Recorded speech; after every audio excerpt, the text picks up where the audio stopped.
Carta de 1983. A los accionistas de Berkshire Hathaway. El año pasado nuestros accionistas registrados pasaron de unos 1.900 a unos 2.900. La mayor parte de este crecimiento fue consecuencia de nuestra fusión con Blue Chip Stamps, pero también se produjo una aceleración del ritmo de aumento natural, que nos ha hecho pasar del nivel de 1.000 accionistas de hace unos años. Con tantos nuevos accionistas, es conveniente resumir los principios más importantes que seguimos en la relación gestor-propietario. 1.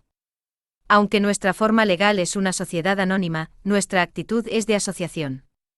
Charlie Munger y yo pensamos en nuestros accionistas como socios, y en nosotros como socios gestores. Debido al tamaño de nuestras participaciones, también somos, para bien o para mal, socios de control.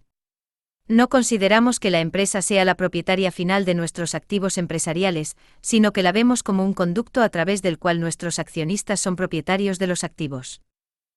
2. En consonancia con esta orientación, nuestros directores son todos accionistas importantes de Berkshire Hathaway. En el caso de al menos 4 de los 5, más del 50% del patrimonio familiar está representado por participaciones en Berkshire. Comemos lo que cocinamos. 3.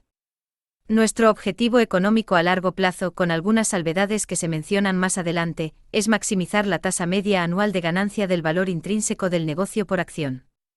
No medimos la relevancia económica o el rendimiento de Berkshire por su tamaño, lo medimos por el progreso por acción. Estamos seguros de que la tasa de progreso por acción disminuirá en el futuro, una base de capital muy ampliada se encargará de ello. Pero estaremos decepcionados si nuestra tasa no supera la media de las grandes empresas estadounidenses. 4. Nuestra preferencia sería alcanzar este objetivo poseyendo directamente un grupo diversificado de empresas que generen efectivo y obtengan sistemáticamente una rentabilidad del capital superior a la media. Nuestra segunda opción es poseer partes de empresas similares, obtenidas principalmente mediante la compra de acciones negociables por parte de nuestras filiales de seguros. El precio y la disponibilidad de las empresas, así como la necesidad de capital para seguros, determinan la asignación de capital. 5. Debido a nuestro enfoque y a las limitaciones de la contabilidad convencional, los beneficios consolidados comunicados pueden revelar relativamente poco sobre nuestros verdaderos resultados económicos. Charlie y yo, como accionistas y gestores, prácticamente ignoramos esas cifras consolidadas. Sin embargo, también les informaremos de los beneficios de cada una de las principales empresas que controlamos, cifras que consideramos de gran importancia. Estas cifras, junto con otra información que suministraremos sobre los negocios individuales, deberían ayudarle en general a hacer juicios sobre ellos. 6. Las consecuencias contables no influyen en nuestras decisiones. Cuando los costes de adquisición son similares, preferimos comprar $2 de beneficios que no son declarables por nosotros según los principios contables estándar que comprar $1 de beneficios que sí son declarables. Esta es precisamente la elección que a menudo se nos plantea, ya que empresas enteras, cuyos beneficios serán totalmente declarables, se venden a menudo por el doble del precio prorrateado de pequeñas partes, cuyos beneficios serán en gran medida no declarables. En conjunto y a lo largo del tiempo, esperamos que los beneficios no declarados se reflejen plenamente en el valor intrínseco de nuestro negocio a través de las plusvalías. 7. Rara vez utilizamos mucha deuda y, cuando lo hacemos, intentamos estructurarla sobre una base de tipo de interés fijo a largo plazo. Preferimos rechazar oportunidades interesantes antes que apalancar en exceso nuestro balance. Este conservadurismo ha penalizado nuestros resultados, pero es el único comportamiento que nos deja tranquilos, teniendo en cuenta nuestras obligaciones fiduciarias con los asegurados, los depositantes, los prestamistas y los numerosos accionistas que han comprometido una parte inusualmente grande de su patrimonio a nuestro cuidado. 8. La lista de deseos de los directivos no se concretará a costa de los accionistas. No diversificaremos comprando empresas enteras a precios de control que ignoren las consecuencias económicas a largo plazo para nuestros accionistas.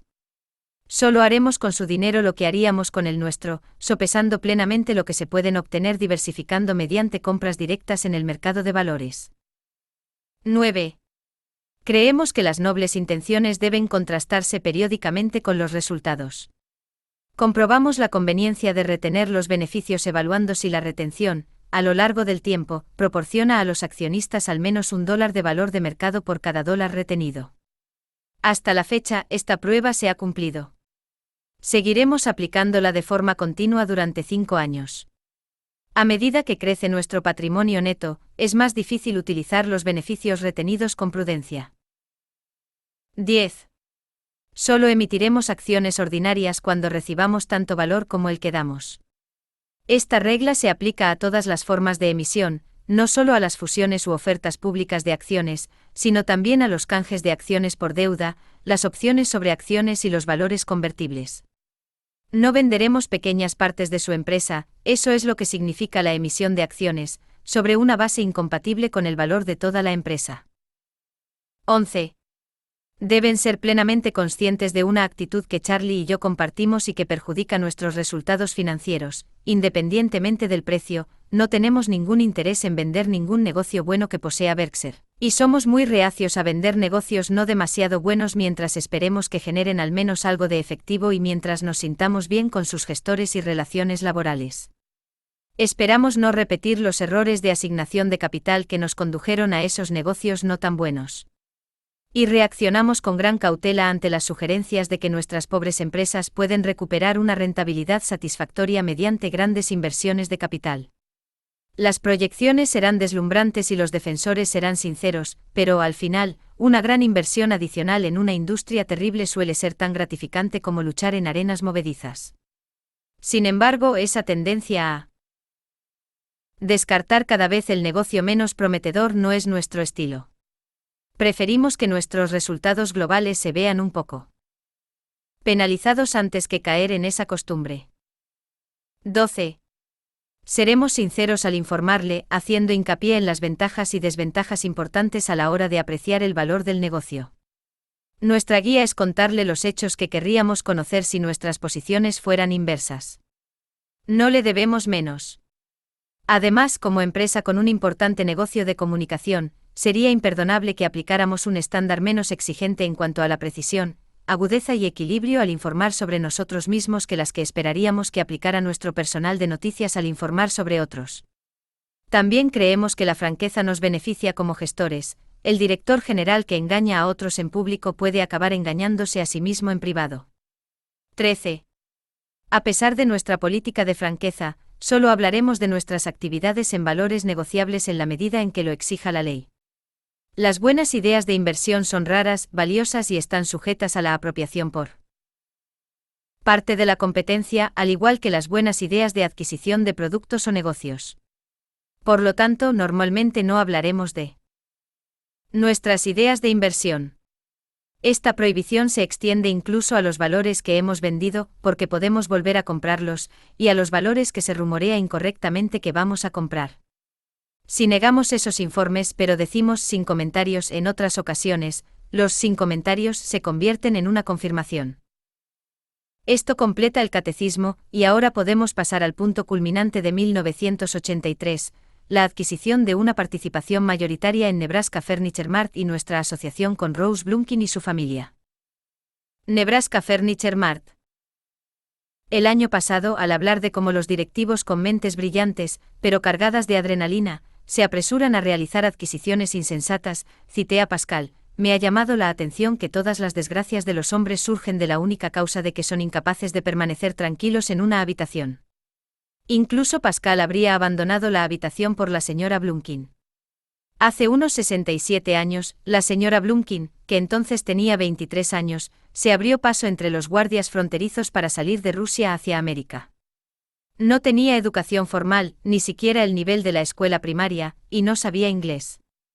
Después de algunos años en este país, aprendió el idioma cuando su hija mayor le enseñaba, cada noche, las palabras que había aprendido en la escuela durante el día.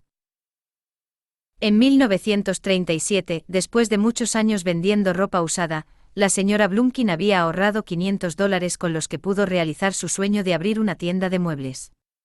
Al ver la American Furniture Mart en Chicago, que entonces era el centro de la actividad de venta de muebles al por mayor del país, decidió bautizar su sueño como Nebraska Furniture Mart. Se encontró con todos los obstáculos que cabría esperar, y algunos que no, cuando una empresa dotada de solo $500 y sin ninguna ventaja de ubicación o de producto se enfrenta a una competencia rica y arraigada. En un momento dado, cuando sus escasos recursos se agotaron, la señora B, una marca personal ahora tan reconocida en el Gran Omaha como la Coca-Cola, hizo frente a la situación de una manera que no se enseña en las escuelas de negocios. Simplemente vendió los muebles y los electrodomésticos de su casa para pagar a los acreedores tal y como había prometido. Los comerciantes de Omaha empezaron a reconocer que la señora B ofrecía a los clientes ofertas mucho mejores que las que ellos daban, y presionaron a los fabricantes de muebles y alfombras para que no le vendieran a ella. Pero mediante diversas estrategias, ella consiguió la mercancía y redujo los precios drásticamente. La señora B fue entonces llevada a los tribunales por violación de las leyes de comercio justo. No solo ganó todos los casos, sino que recibió una publicidad inestimable. Al final de uno de los casos, tras demostrar al tribunal que podía vender alfombras con un gran descuento sobre el precio vigente, vendió al juez alfombras por valor de $1.400. Hoy, Nebraska Furniture Mart genera más de $100 millones de ventas anuales en una tienda de 200.000 metros cuadrados. Ninguna otra tienda de muebles para el hogar del país se acerca a ese volumen. Esa única tienda también vende más muebles, alfombras y electrodomésticos que todos los competidores de Omaha juntos. Una pregunta que siempre me hago al valorar un negocio es cómo me gustaría, suponiendo que tuviera un amplio capital y personal cualificado, competir con él. Preferiría luchar con osos pardos que competir con la señora B y su progenie. Compran con brillantez, operan con ratios de gasto que los competidores ni siquiera sueñan, y luego trasladan a sus clientes gran parte del ahorro. Es el negocio ideal, uno construido sobre un valor excepcional para el cliente que a su vez se traduce en una economía excepcional para sus accionistas. La señora B es tan sabia como inteligente y por razones familiares vinculadas al futuro, estuvo dispuesta a vender el negocio el año pasado. Yo admiraba tanto a la familia como al negocio desde hacía décadas, y el acuerdo se cerró rápidamente. Pero la señora B, que ahora tiene 90 años, no es de las que se van a casa y se arriesgan, como ella dice, a perder la cabeza. Sigue siendo presidenta y está en la sala de ventas los 7 días de la semana. La venta de alfombras es su especialidad. Ella misma vende cantidades que serían un buen total departamental para otros minoristas de alfombras. Hemos comprado el 90% del negocio, dejando el 10% a los miembros de la familia que participan en la gestión, y hemos dado opciones por el 10% a ciertos jóvenes directivos clave de la familia. ¿Y qué gestores son? Los genetistas deberían hacer saltos de manos sobre la familia Blumkin.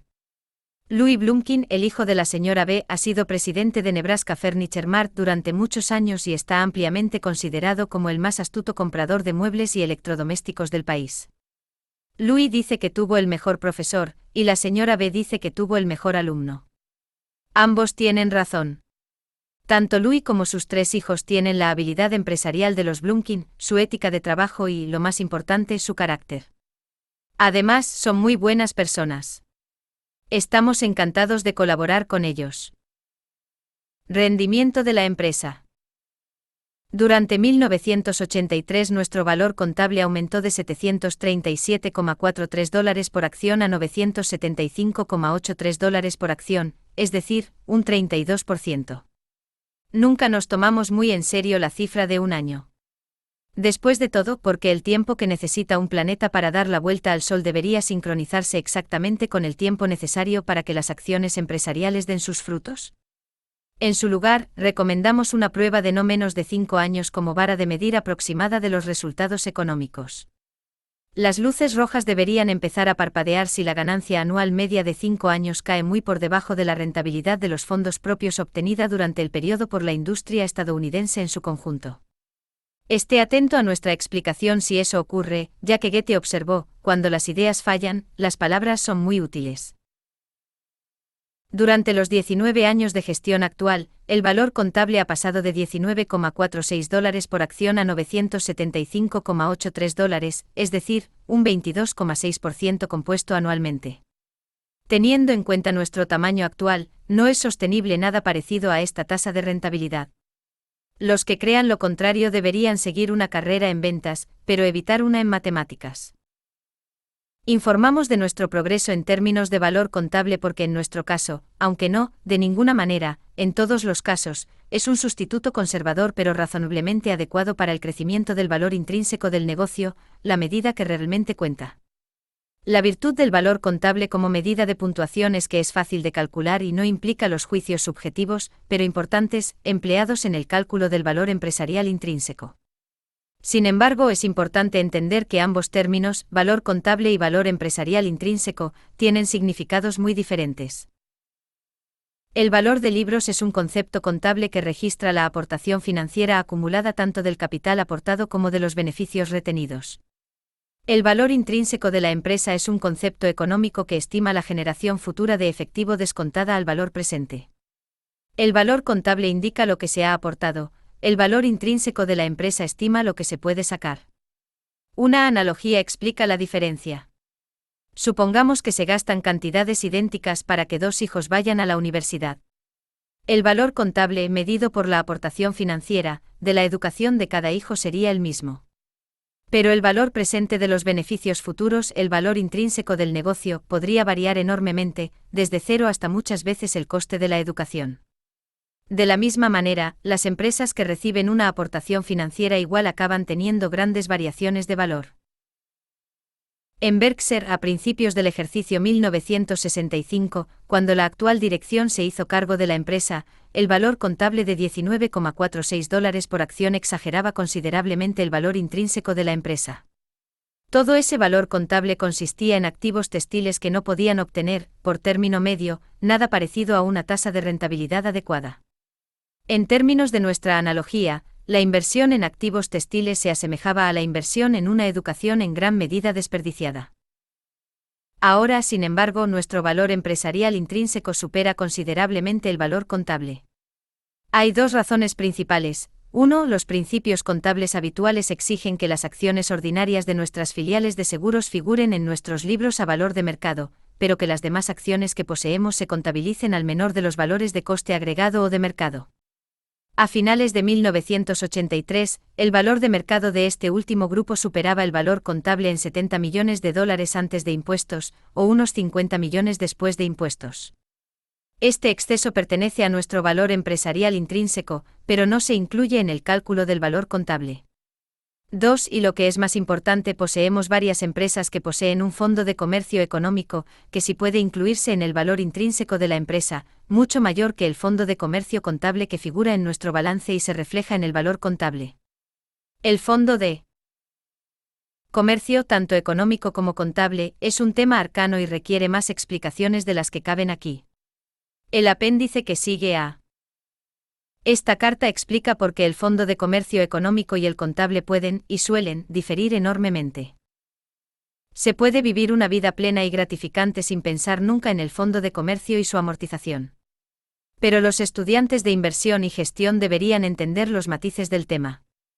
Mi propia forma de pensar ha cambiado drásticamente desde hace 35 años, cuando me enseñaron a favorecer los activos tangibles y a rechazar las empresas cuyo valor dependía en gran medida del fondo de comercio económico. Este prejuicio me hizo cometer muchos e importantes errores empresariales de omisión, aunque relativamente pocos de comisión. Keynes identificó mi problema cuando dijo que la dificultad no reside en las nuevas ideas, sino en escapar de las antiguas. Mi huida se retrasó mucho en parte porque la mayor parte de lo que me había enseñado el mismo profesor había sido, y sigue siendo, tan extraordinariamente valioso. En última instancia, la experiencia empresarial produjo mi actual y fuerte preferencia por las empresas que poseen grandes cantidades de fondo de comercio duradero y que utilizan un mínimo de activos tangibles. Recomiendo el apéndice a quienes se sientan cómodos con la terminología contable y tengan interés en comprender los aspectos empresariales del fondo de comercio. Tanto si desean abordar el apéndice como si no, deben saber que Charlie y yo creemos que Berkshire posee un valor económico del fondo de comercio muy relevante por encima del reflejado en nuestro valor contable. Origen de los beneficios declarados. El siguiente cuadro, ver tabla en el vídeo, muestra las fuentes de los beneficios declarados por Berkshire. En 1982, Berkshire poseía aproximadamente el 60% de Blue Chip Stamps, mientras que en 1983 nuestra participación fue del 60% durante los 6 primeros meses y del 100% a partir de entonces. A su vez, la participación neta de Berkshire en UESCO fue del 48% durante 1982 y los 6 primeros meses de 1983, y del 80% durante el resto de 1983. Debido a estos cambios en los porcentajes de propiedad, las dos primeras columnas de la tabla proporcionan la mejor medida del rendimiento empresarial subyacente. Todas las ganancias y pérdidas significativas atribuibles a las ventas inusuales de activos por parte de cualquiera de las unidades de negocio se agregan a las transacciones de valores en la línea cercana a la parte inferior de la tabla, y no se incluyen en los beneficios de explotación. Creemos que cualquier cifra anual de plusvalías o minusvalías realizadas carece de sentido, pero consideramos muy importante la suma de plusvalías realizadas y no realizadas durante un periodo de varios años. Además, la amortización del fondo de comercio no se imputa a los negocios concretos, sino que por las razones expuestas en el apéndice, se recoge como partida independiente. Charlie Munger sustituyó a Louis Vincenti como presidente de UESCO a finales de 1983, cuando la salud obligó a Louis a jubilarse a los 77 años. En algunos casos, salud es un eufemismo, pero en el caso de Louis nada más que la salud nos haría considerar su jubilación. Louis es un hombre maravilloso y ha sido un gestor maravilloso. La distribución especial de HEICO que figura en el cuadro surgió cuando esa empresa hizo una oferta de compra de una parte de sus acciones, comprándonos a nosotros y a otros accionistas. A petición de HEICO ofrecimos una cantidad de acciones que mantenía nuestro porcentaje de propiedad igual después de la transacción. El carácter proporcional de nuestra venta nos permitió tratar los ingresos como un dividendo. A diferencia de los particulares, las empresas obtienen un beneficio considerablemente mayor cuando los beneficios proceden de los dividendos que de las ganancias de capital, ya que el tipo efectivo del impuesto sobre la renta federal sobre los dividendos es del 6,9%, frente al 28% de las ganancias de capital. Incluso añadiendo esta partida especial, los dividendos totales de HEICO en 1983 fueron considerablemente inferiores a nuestra participación en los beneficios de HEICO. Por lo tanto, es perfectamente apropiado, tanto desde el punto de vista contable como económico, incluir el producto del rescate en nuestros beneficios. Es porque la partida es grande e inusual que llamamos su atención sobre ella. La tabla que muestra el origen de nuestros beneficios incluye los dividendos de las empresas que no controladas cuyas acciones cotizan en el mercado. Pero la tabla no incluye los beneficios que esas empresas han retenido y que son aplicables a nuestra propiedad. En conjunto y a lo largo del tiempo, esperamos que esos beneficios no distribuidos se reflejen en los precios del mercado y aumenten el valor intrínseco de nuestro negocio, dólar por dólar, igual que si esos beneficios hubieran estado bajo nuestro control y se hubieran contabilizado como parte de nuestros beneficios. Esto no significa que esperemos que todas nuestras participaciones se comporten de manera uniforme, algunas nos decepcionarán, otras nos darán agradables sorpresas. Hasta la fecha, nuestra experiencia ha sido mejor de lo que habíamos previsto en un principio. En conjunto, hemos recibido mucho más de $1 de ganancia de valor de mercado por cada $1 de beneficios retenidos. La siguiente tabla muestra nuestras participaciones netas en acciones negociables a finales de 1983. Todas las cifras representan el 100% de las participaciones de Berkshire y el 80% de las de UESCO. Se ha excluido la parte atribuible a los accionistas minoritarios de UESCO.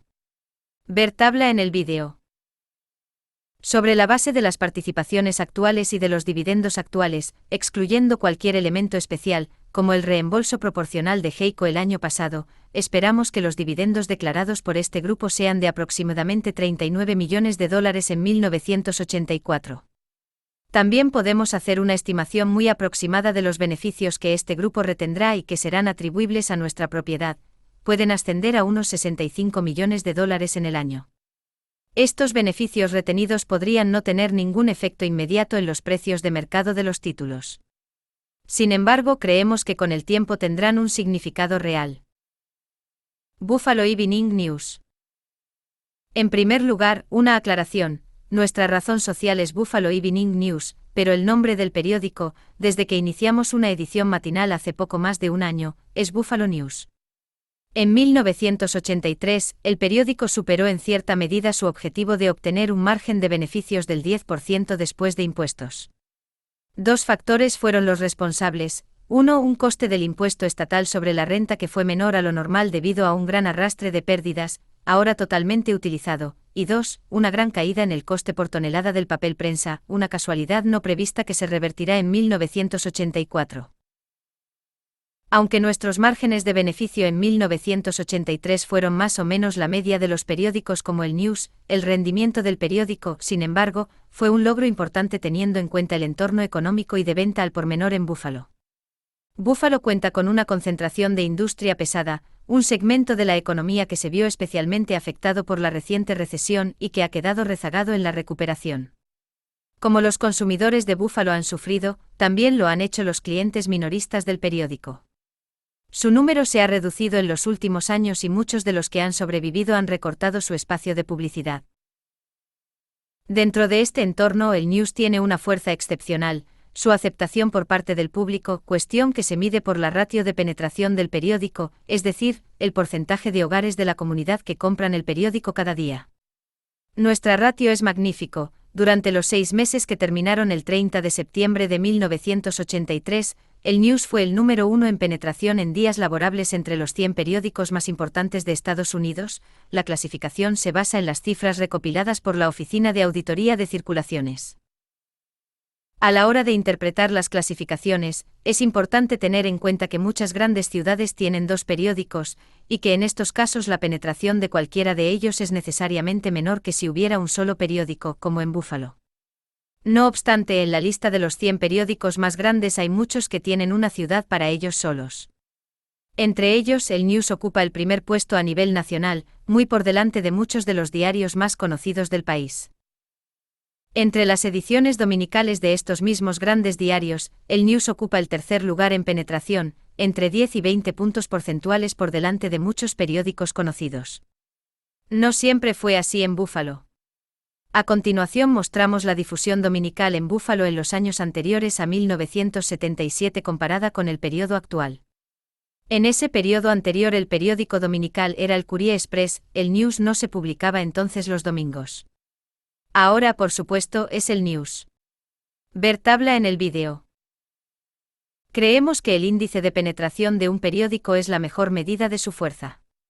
Los periódicos con una penetración inusualmente alta en el área geográfica que es de interés primordial para los principales minoristas locales, y con relativamente poca circulación en otros lugares, son compras excepcionalmente eficientes para esos minoristas.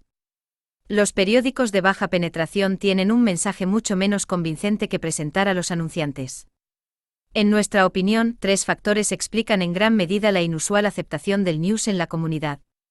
Entre ellos, los puntos 2 y 3 también pueden explicar la popularidad del News dominical en comparación con la del Sunday Courier Express cuando era el único periódico dominical.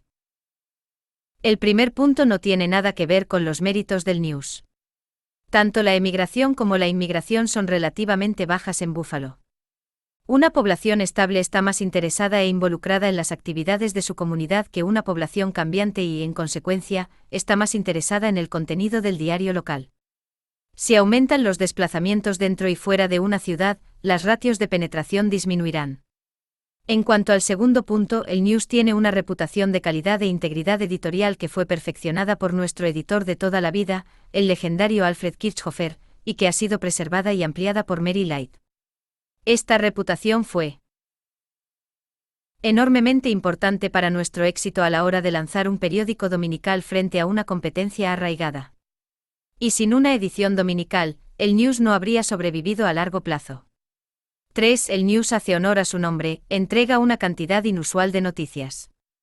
Durante 1983 nuestro material editorial, es decir, no anuncios, ascendió al 50% del contenido del periódico. Entre los periódicos que dominan sus mercados y que tienen un tamaño comparable o mayor, solo conocemos uno cuyo porcentaje editorial supera al del News. No se dispone de cifras globales, pero una muestra indica un porcentaje medio en torno al 30%. En otras palabras, página por página, nuestro periódico ofrece a los lectores más de un 25% extra de noticias que el periódico típico. Ese contenido rico en noticias es intencionado. Algunos editores, en busca de mayores márgenes de beneficio, han recortado el espacio dedicado a noticias durante la última década. Nosotros hemos mantenido los nuestros y seguiremos haciéndolo. Si se redacta y edita correctamente un contenido completo de Noticias hace que nuestro periódico sea más valioso para el lector y contribuye a nuestro inusual índice de penetración. A pesar de la fuerza del news, las ganancias por publicidad impresa dentro de las páginas del periódico van a ser muy difíciles de conseguir. Durante 1983 tuvimos una enorme ganancia en inserciones preimpresas. Las líneas de publicidad pasaron de 9,3 millones a 16,4 millones, los ingresos de 3,6 millones a 8,1 millones. Estas ganancias son coherentes con las tendencias nacionales, pero exageradas en nuestro caso por el negocio que recogimos cuando el Courier Express cerró.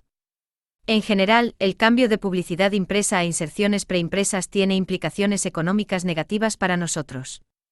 La rentabilidad de las preimpresiones es menor y el negocio está más sujeto a la competencia de los medios de entrega alternativos. Además, la reducción del espacio de publicidad significa menos espacio absoluto dedicado a las noticias, ya que la proporción de espacio dedicada a las mismas permanece constante, lo que reduce la utilidad del periódico para el lector. Stan Lipsy se convirtió en editor del Buffalo News a mediados de año tras la jubilación de Henry Urban. Henry nunca se acobardó durante los oscuros días de litigios y pérdidas que siguieron al lanzamiento del periódico dominical, un lanzamiento cuya sensatez fue cuestionada por muchos en el negocio de los periódicos, incluyendo algunos dentro de nuestro propio edificio. Henry es admirado por la comunidad empresarial de Buffalo, es admirado por todos los que trabajaron para él, y es admirado por Charlie y por mí. Stan trabajó con Henry durante varios años, y ha trabajado para Berkshire Hathaway desde 1969. Ha estado personalmente involucrado en todos los aspectos del negocio del news, desde la redacción hasta la circulación. No podríamos hacerlo mejor. See's Candice Chaps. Los resultados financieros de See's siguen siendo excepcionales. El negocio tiene una marca valiosa y sólida y un gerente igualmente valioso y sólido. En los últimos años See's se ha encontrado con dos problemas importantes, de los cuales al menos uno está en vías de solución. Ese problema se refiere a los costes, excepto los de las materias primas. En los últimos años hemos disfrutado de un respiro en los costes de las materias primas, aunque, por supuesto, también lo han hecho nuestros competidores. Un día de estos nos llevaremos una desagradable sorpresa en sentido contrario. En efecto, los costes de las materias primas escapan en gran medida a nuestro control, ya que por norma, compramos los mejores ingredientes que podemos, independientemente de las variaciones de sus precios. Consideramos que la calidad del producto es sagrada. Pero otros tipos de costes son más controlables, y es en este ámbito donde hemos tenido problemas. Nuestros costes por cada libra de producto, sin incluir los costes de las materias primas, han aumentado en los últimos años a un ritmo significativamente mayor que el aumento del nivel general de precios. Es vital para nuestra posición competitiva y nuestro potencial de beneficios que invirtamos esta tendencia. En los últimos meses se ha logrado un control mucho mayor de los costes y estamos seguros de que nuestro índice de crecimiento de estos costes en 1984 será inferior a la tasa de inflación. Esta confianza surge de nuestra larga experiencia con el talento directivo de Chuck Huggins. Lo pusimos al frente el día que asumimos el cargo y su trayectoria ha sido sencillamente extraordinaria, como muestra el siguiente cuadro, ver tabla en el vídeo. El otro problema al que nos enfrentamos, como sugiere la tabla, es nuestra reciente incapacidad para lograr un aumento significativo de las libras vendidas. El sector tiene el mismo problema. Pero durante muchos años hemos superado al sector en este aspecto y ahora no. El volumen de libras vendidas en nuestras tiendas de venta al por menor no ha variado prácticamente en los últimos 4 años, a pesar de los pequeños aumentos que se producen cada año en el número de tiendas y también en los gastos de distribución. Por supuesto, el volumen en dólares ha aumentado porque hemos subido mucho los precios. Pero consideramos que la medida más importante de la evolución de la venta al por menor son las unidades vendidas por tienda, más que el volumen en dólares. Contando solo las mismas tiendas que estuvieron abiertas durante ambos años, con todas las cifras ajustadas a un año de 52 semanas, el volumen de ventas bajó 0,8% durante 1983. Haciendo el cálculo de la misma manera, este pequeño descenso fue nuestro mejor resultado desde 1979, el descenso acumulado desde entonces ha sido de aproximadamente un 8%. El volumen de pedidos mayoristas, que representa el 25% del total, se ha estancado en los últimos años, tras haber tenido grandes aumentos en la década de 1970. No estamos seguros de hasta qué punto este volumen plano, tanto en el área de la venta minorista como en la mayorista, se debe a nuestra política de precios y hasta qué punto se debe al volumen estancado de la industria, a la recesión y a la extraordinaria cuota de mercado de la que ya disfrutamos en nuestra principal área de comercialización. Nuestro aumento de precios para 1984 es mucho más modesto que en los últimos años, y esperamos que el año que viene podamos comunicarles mejores cifras de volumen. Pero no tenemos ninguna base para pronosticarlas. A pesar del problema del volumen, los puntos fuertes de See's son muchos e importantes. En nuestra principal zona de comercialización, el oeste, nuestros caramelos son preferidos por un enorme margen a los de cualquier competidor. De hecho, creemos que la mayoría de los amantes del chocolate lo prefieren a los caramelos aunque cueste 2 o 3 veces más. En los dulces como en las acciones, el precio y el valor pueden diferir, el precio es lo que se da, el valor es lo que se recibe. La calidad del servicio de atención al cliente en nuestras tiendas, gestionadas en todo el país por nosotros y no por franquiciados, es tan buena como el producto. El personal alegre y servicial es una marca registrada de See's, tanto como el logotipo de la caja. No es un logro pequeño en un negocio que nos obliga a contratar a unos 2.000 trabajadores extra en la temporada alta. No conocemos ninguna organización de tamaño comparable que supere la calidad del servicio al cliente que ofrecen Chuck Huggins y sus colaboradores. Como hemos subido los precios tan modestamente en 1984, esperamos que los beneficios de See's este año sean más o menos los mismos que en 1983. Seguros, operaciones controladas. Ambos operamos compañías de seguros y tenemos una gran participación económica en una empresa de seguros que no operamos, que es Geico. Los resultados se pueden resumir fácilmente en conjunto, las empresas que operamos y cuyos resultados reflejan las consecuencias de las decisiones que fueron mi responsabilidad hace unos años, tuvieron resultados absolutamente terribles. Afortunadamente Geico, en cuyas políticas no influyo, simplemente apagó las luces. La inferencia que se desprende de este resumen es la correcta. Hace unos años cometí algunos errores graves que se volvieron en mi contra.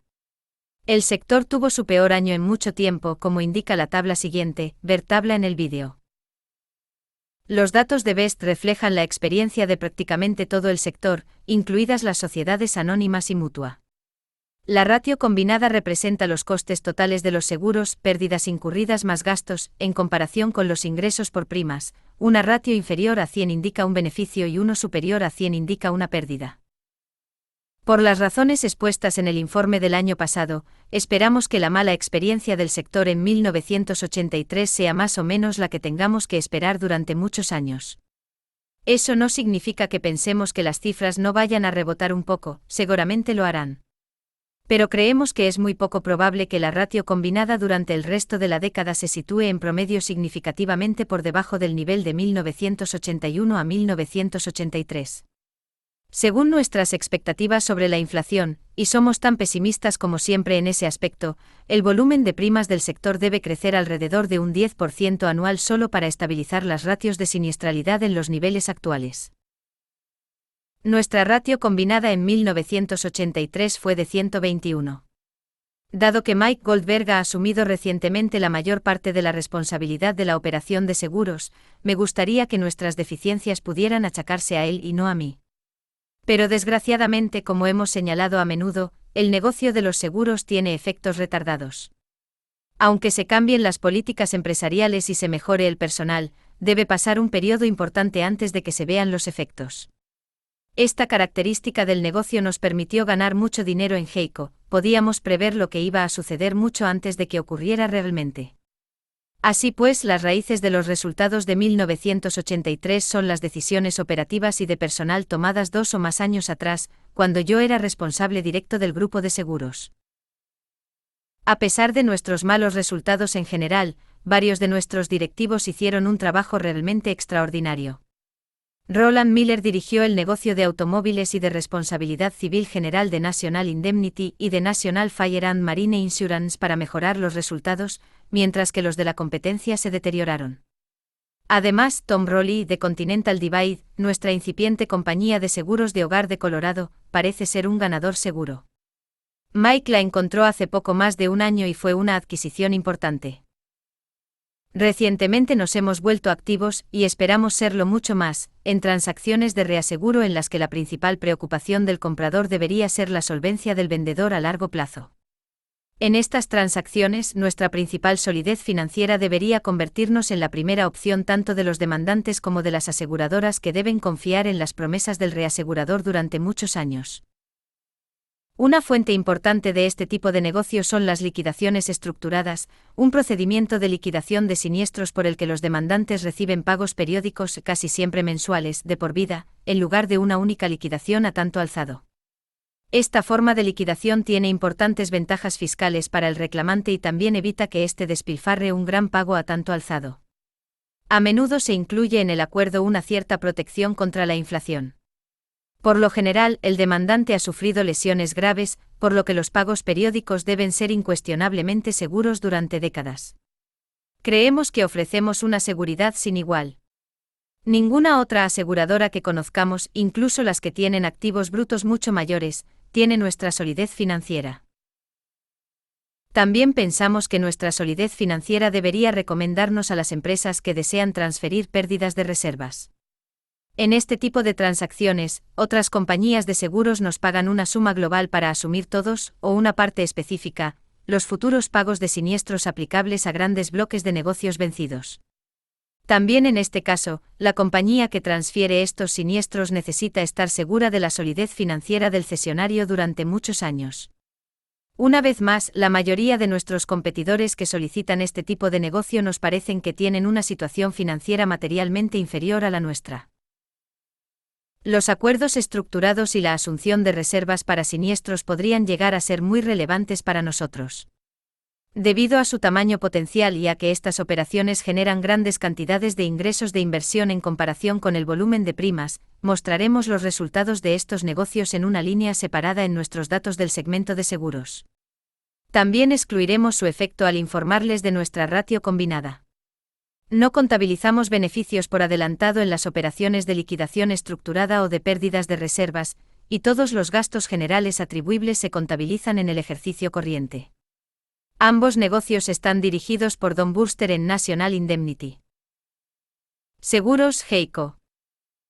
Los resultados de Geico durante 1983 fueron tan buenos como malos fueron los de nuestros propios seguros. En comparación con la ratio combinada del sector, que es de 111, Geico alcanzó a 96 incluso después de una gran reserva voluntaria para dividendos para los asegurados.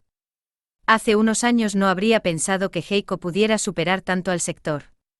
Su superioridad refleja la combinación de una idea de negocio verdaderamente excepcional y una gestión excepcional. Chuck Byrne y Bill Snyder han mantenido una extraordinaria disciplina, incluyendo, de manera crucial, la provisión de reservas para pérdidas completas y adecuadas, y sus esfuerzos se están viendo ahora recompensados por las significativas ganancias en nuevos negocios. Igualmente importante es el hecho de que Lou Simpson es el mejor entre los directores de inversiones de seguros. Los tres forman un buen equipo. Tenemos una participación de aproximadamente un tercio en Geico. Esto nos da una participación de $270 millones en el volumen de primas de la compañía, una cantidad un 80% mayor que nuestro propio volumen. Así, la mayor parte de nuestro negocio total de seguros procede de la mejor cartera de seguros del país. Este hecho no atenúa ni un ápice la necesidad de mejorar nuestro propio funcionamiento. Split de la acción y actividad bursátil. A menudo nos preguntan por qué Berkshire no divide sus acciones, es decir, por qué no hace un split. La hipótesis que subyace a esta pregunta suele ser que un desdoblamiento sería una acción a favor de los accionistas. No estamos de acuerdo. Permítanme explicarles por qué. Uno de nuestros objetivos es que las acciones de Berkshire Hathaway se vendan a un precio racionalmente relacionado con su valor empresarial intrínseco. Pero nótese que digo racionalmente relacionado, no idéntico. Si las empresas bien consideradas se venden generalmente en el mercado con grandes descuentos respecto al valor, Berkshire bien podría ser valuada de forma similar. La clave de un precio racional de las acciones son los accionistas racionales, tanto los actuales como los futuros. Si los titulares de las acciones de una empresa /diagonal o los posibles compradores atraídos por ella son propensos a tomar decisiones irracionales o basadas en la emoción, van a aparecer periódicamente precios de las acciones bastante tontos. Las personalidades maníaco-depresivas producen valoraciones maníaco-depresivas. Esas aberraciones pueden ayudarnos a comprar y vender las acciones de otras empresas. Pero creemos que es en su interés y en el nuestro minimizar su ocurrencia en el mercado de Berkshire. Obtener solo accionistas de alta calidad no es nada fácil. La señora Astor podía seleccionar sus 400, pero cualquiera puede comprar cualquier acción. Los miembros que entran en un club de accionistas no pueden ser examinados en cuanto a capacidad intelectual, estabilidad emocional, sensibilidad moral o vestimenta aceptable. La eugenesia de los accionistas, por tanto, podría parecer una empresa inútil. Sin embargo, creemos que en gran medida se pueden atraer y mantener a los accionistas de alta calidad si comunicamos de forma coherente nuestra filosofía empresarial y luego dejamos que la autoselección siga su curso. Por ejemplo, la autoselección atraerá a un público muy diferente a un evento musical anunciado como ópera que a uno anunciado como concierto de rock, aunque cualquiera pueda comprar una entrada para cualquiera de ellos. A través de nuestras políticas y comunicaciones tratamos de atraer a los inversores para que comprendan nuestras operaciones, actitudes y expectativas.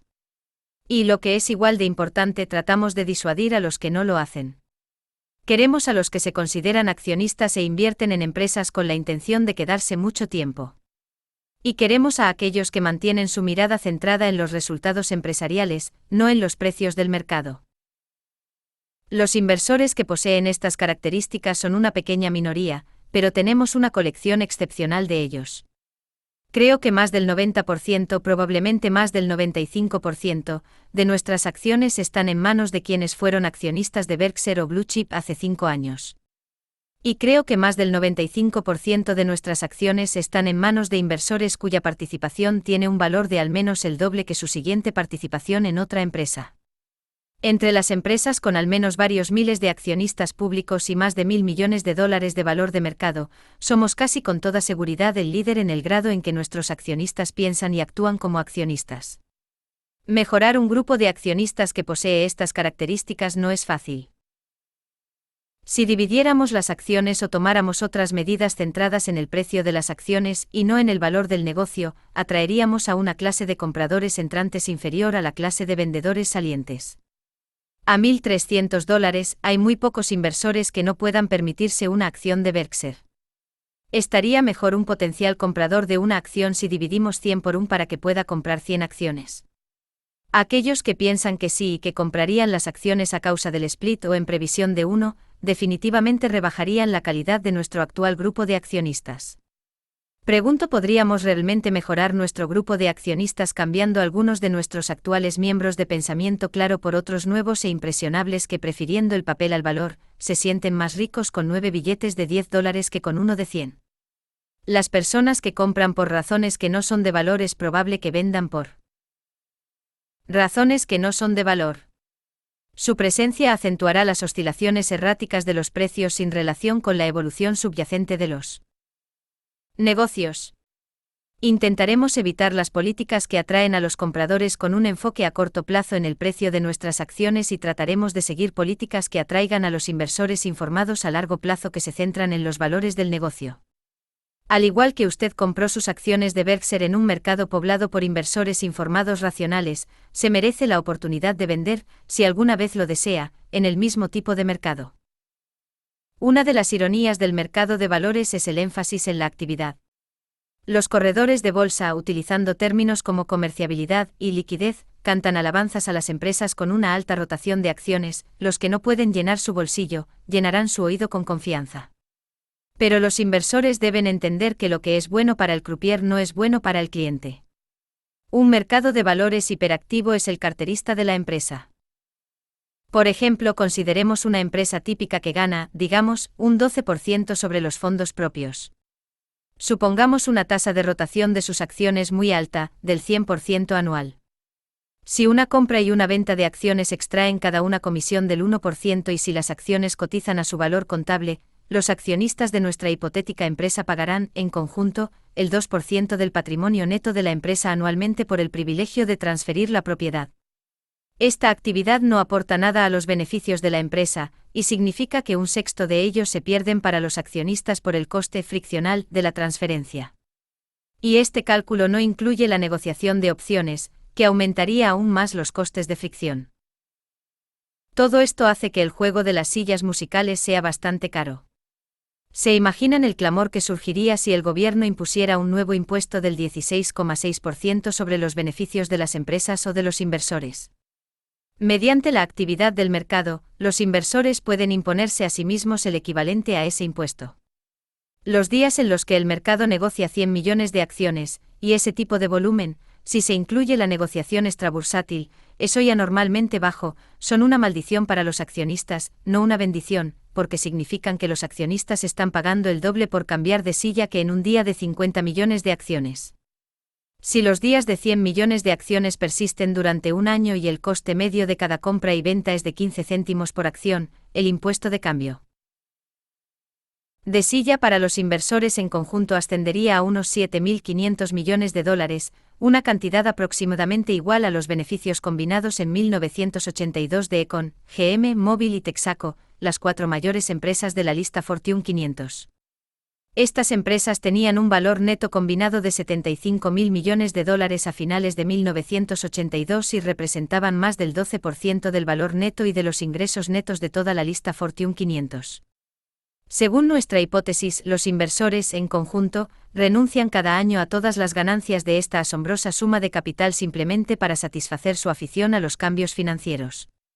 Además, los honorarios de gestión de inversiones de más de 2.000 millones de dólares anuales, sumas pagadas por el asesoramiento que cambia de silla, exigen que los inversores renuncien a todas las ganancias de los 5 mayores bancos Citicorp, Bank of America, Chase Manhattan, Moneyhoney y JP Morgan. Estas costosas actividades pueden decidir quién se come el pastel, pero no lo agrandan. Conocemos el argumento de la ampliación del pastel que dice que estas actividades mejoran la racionalidad del proceso de asignación de capital. Creemos que este argumento es engañoso y que, en conjunto, los mercados de valores hiperactivos subvierten la asignación racional de capital y actúan como reductores del pastel. Adam Smith consideraba que todos los actos no colusorios en un mercado libre estaban guiados por una mano invisible que conducía a una economía hacia el máximo progreso.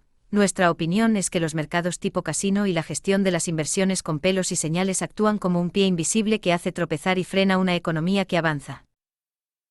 Contraste una acción hiperactiva con la acción de Berkshire. El diferencial de compra y venta de nuestra acción es actualmente de unos 30 puntos, es decir, algo más del 2%. Dependiendo del tamaño de la transacción, la diferencia entre los ingresos recibidos por el vendedor de Berkshire y el coste para el comprador puede oscilar a la baja desde el 4%, en operaciones que implican solo unas pocas acciones, hasta quizás el 1,5%. En grandes operaciones en las que la negociación puede reducir tanto el diferencial del creador de mercado como la comisión del corredor. Dado que la mayoría de las acciones de Berkshire se negocian en operaciones bastante grandes, el diferencial en todas las operaciones probablemente no supere el 2% de media. Mientras tanto, la verdadera rotación de las acciones de Berkshire, excluyendo las transacciones entre intermediarios, las donaciones y los legados, probablemente sea del 3% anual. Por lo tanto, nuestros accionistas en conjunto están pagando quizás el 6% del 1% del valor de mercado de Berkshire anualmente por los privilegios de transferencia. Según esta estimación muy aproximada, eso supone $900.000, un coste no pequeño, pero mucho menos que la media. Dividir las acciones aumentaría ese coste, rebajaría la calidad de nuestro accionariado y fomentaría un precio de mercado menos relacionado con el valor intrínseco del negocio. No vemos ninguna ventaja que lo compense. Temas varios. El año pasado en esta sección publiqué un pequeño anuncio para animar potenciales candidatos a la compra.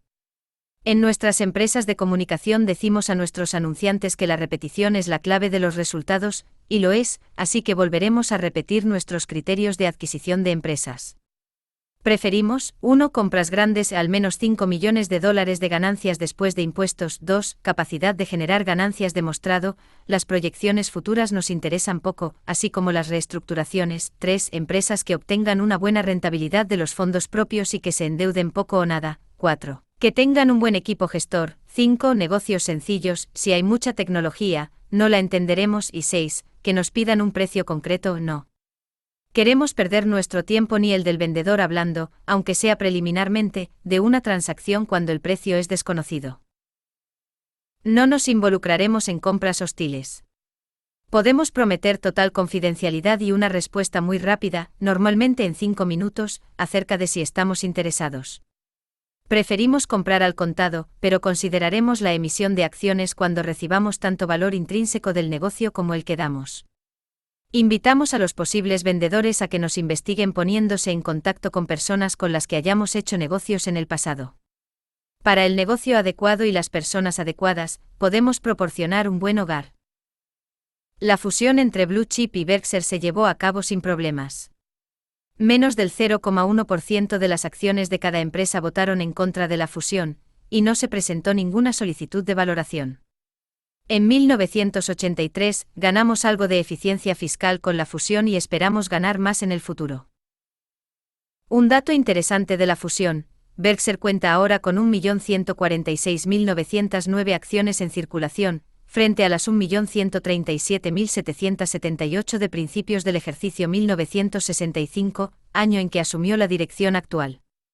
Por cada 1% de la empresa que se poseía entonces, ahora se poseería 0,99%.